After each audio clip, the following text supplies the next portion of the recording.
at one point they had the director and they had a script in progress, and they were interviewing actors. And they talked to Johnny Depp and a bunch of people, and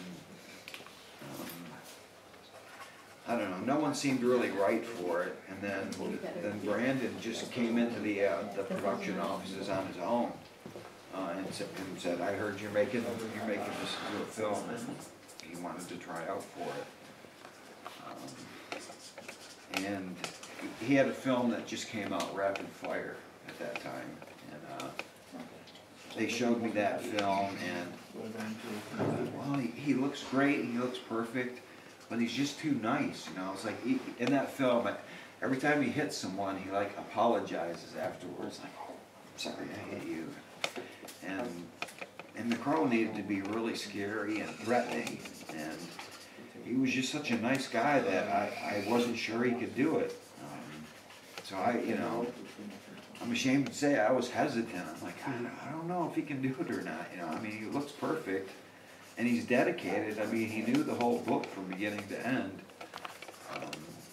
But you know, once he got into makeup, he said that kind of like freed him to be not evil but threatening. You know, to where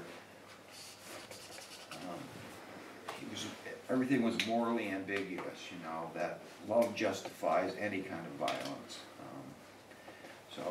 So yeah, once he was in the makeup and stuff, it was like, okay, there's nobody else for this role.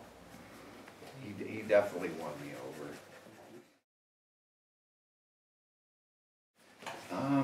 Now I spent a lot of time with Brandon in his trailer, in between scenes, talking about loss, and you know, he had lost his father, and I had lost my fiance, and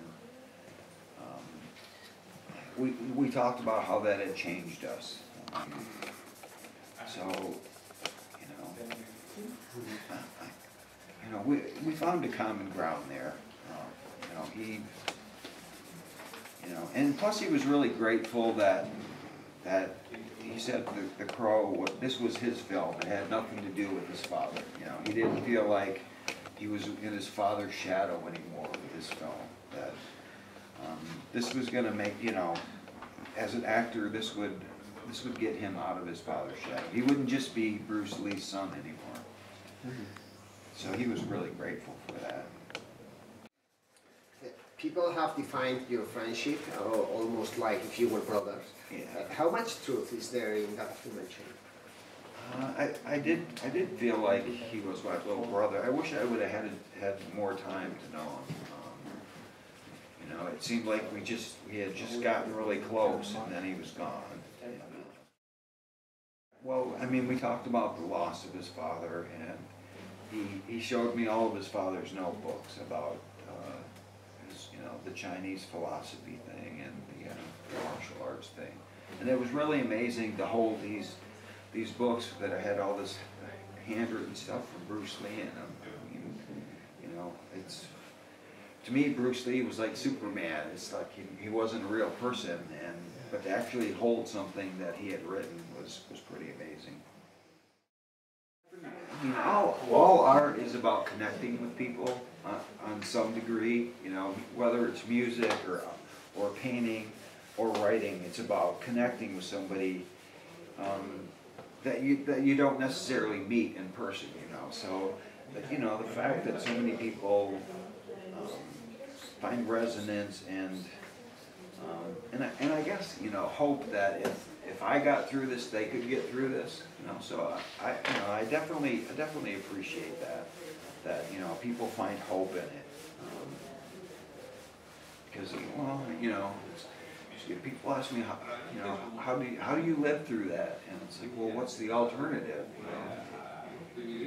Keep your chin up and keep moving forward. That's what I do. I'm a pretty happy person now. I love my life. I got people that love me and care about me. I have a blessed life. There's nothing to be depressed about. I get to do what I love for a living. So I'm happy. That's great. Thank you very much. You're welcome.